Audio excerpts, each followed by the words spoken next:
enceinte, ou vous pensez tomber enceinte, ou vous avez un précédent bébé et que vous avez eu des nausées, des vomissements et l'hypersalivation, restez avec nous jusqu'à la fin de cette vidéo. Toujours dans la joie et dans la bonne humeur. Alors, aujourd'hui, on va parler des sujets. Voilà. C'est quoi le problème? Vous êtes enceinte, félicitations. Mais on sait tous que la grossesse, plein d'inconnus derrière. Voilà. Moi, la première, comme d'habitude, tomber enceinte, c'est très bien. Qui n'adore pas les bébés? Qui aime les bébés plus que moi? Personne. J'adore les bébés. Mais, les jours s'arrivent. C'est de ça qu'on va parler aujourd'hui. Alors, on commence par l'hypersalivation. Moi, perso, quand je suis enceinte, avant même que je puisse avoir des mois, toute la planète sait que je suis enceinte. Pourquoi? Là, vous voyez les robinets d'eau, ça remplit là. Donc, je ne peux même plus parler, rien, parce que ma bouche, on dirait, on ouvre les robinets, ça se remplit à gogo. Donc, ce qui fait des choses du genre, tout le temps, à longueur de journée. C'est qu'au début, tout le temps en toilette, vous savez quoi, je vais vous raconter une anecdote. J'ai choisi même les parfums de toilette. C'est pas beau ça? Parce que j'y passe tellement la majeure partie de mon temps dans les toilettes que même les parfums qui doivent mettre dans la cuvette, j'ai choisi, je dis ceux-là j'aime, ceux-là j'aime pas. Mais finalement, j'arrive plus. À force de courir pour aller cracher, pour aller vomir, pour aller faire ceci, je n'arrive même plus à aller aux toilettes que j'ai fini. Donc, j'ai fini avec des choses sexy comme ça. Voilà. J'ai fini avec des choses sexy comme ça. Mais si vous ne pouvez pas avoir les sacs à vomi comme ça, prenez un fisc, je ne sais pas, quelque chose en plastique et puis mettez du sable dedans. Comme ça, vous n'avez pas envie de vomir à cause de votre propre bave. Voilà. Ça, c'est l'hypersalivation. Alors, astuce pour atténuer l'hypersalivation. Rien de plus, rien de mieux que mon superbe plateau. L'huile pour l'hypersalivation. Avec ça, ça marche bien. Bon, sur moi non. Mais essayez. Déjà, première astuce, avant de vous lever dans votre lit, en fait, faites un tri comme ça tous les soirs, avec ce qui vous fait envie aussi. En dehors de ce que je vous conseille, vous pouvez prendre ce que vos envies de grossesse vous recommandent, et puis les mettre à côté de votre lit. Les matins, avant même de poser les pieds par terre, essayez-en un. Moi, souvent, j'aime bien l'huile cacahuète.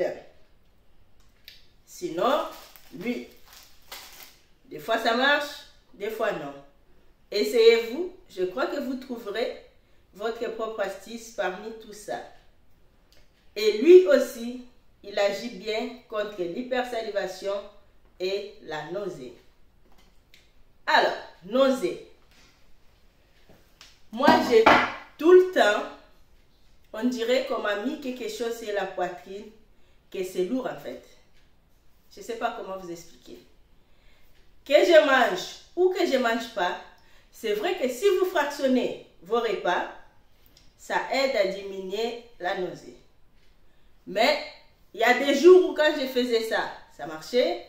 Et il y a des jours où si ça ne voulait pas, ça ne marchait pas. Ce qui voulait dire toute la journée aux toilettes. Voilà. Mais faites attention les amis. En petite quantité, et les nausées et l'hypersalivation, c'est pas grave. Mais si vous arrivez, que vous vous sentez trop faible, là, il faut vite aller consulter un médecin. Les vomissements. Mignon, les vomissements. Alors, les problèmes de vomissement aussi. 1, 2, 3. Quelques vomis par-ci, par-là, ça va. Mais si vous dépassez les nombres, je ne sais pas, si vous vomissez plus de 10 fois par jour, entre nous, il faut aller consulter. Donc, il faut aller consulter. Pourquoi? Parce qu'à force de vomir, vous allez développer une pathologie qui s'appelle hyperémèse gravidique. C'est quoi? C'est la fameuse maladie de Kate Middleton. Ça veut dire que vous dormez dans les toilettes à vomir. Vous perdez plus de 5% de votre poids. Ça veut dire que si vous avez 50 kg, vous allez perdre à l'espace de quelques jours plus de 5 kg. Faites vous-même les calculs de votre poids. Et là, si on arrive à des vertiges extrêmes, à ne plus arriver à marcher comme c'était mon cas, je n'arrivais plus à me lever parce qu'il y avait tout qui tournait. J'avais froid même quand il faisait chaud. J'étais tellement fatiguée que ce jour-là, je me suis dit, là, si je ne pars pas à l'hôpital, c'est moi et les bébés qui vont rester ici. Donc, j'avais pris la décision d'aller consulter.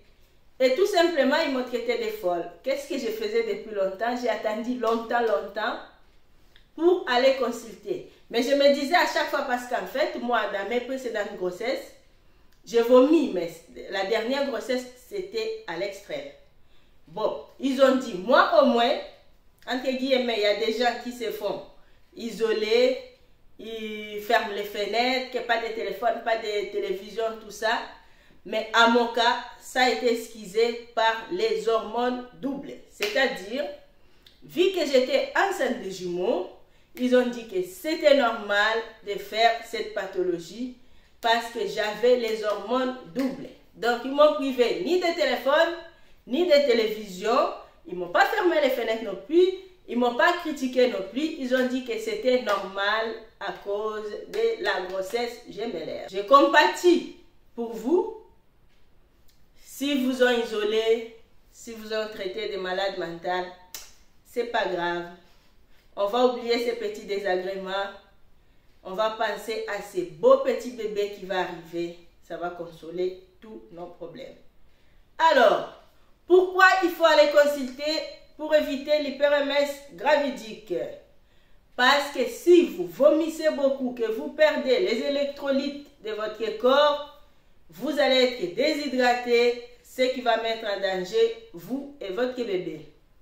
Et si toutes les astuces que je vous donne, par exemple, tout ça, cacahuètes, carottes, citron, biscottes, et notre ami gingembre que recommande l'OMS, si rien ne marche pour vous, déjà même dès le début, il faut aller consulter un médecin pour s'assurer qu'en dehors de la grossesse, vous n'avez pas une autre pathologie. Parce que si aussi vous avez la fièvre ou la diarrhée accompagnée de vomissements, de nausées et de tout ça, c'est pas bon, il faut aller consulter. Ils vont vous faire un bilan de santé qui va déterminer s'il s'agit seulement de la grossesse ou s'il y a autre chose. Par ici, je ne vais pas me mettre à parler des médicaments qui calment la nausée. Je laisse votre médecin ou votre infirmière ou votre sage-femme s'en charger. Alors, un bon point d'abord pour vous encourager. La plupart de ces malaises va finir à votre 12 à 14 semaines, ce qui fait à peu près à vos 3 mois de grossesse. Mais si vous faites partie de ces 2% des personnes qui arrivent avec les nausées et les vomissements jusqu'à la table d'accouchement, courage, je compatis. Pensez toujours à ces beaux petits bébés. Vous allez oublier tous ces désagréments. Je vous souhaite une bonne grossesse. Félicitations pour votre grossesse. Abonnez-vous, likez, partagez. Toujours dans la joie et dans la bonne humeur.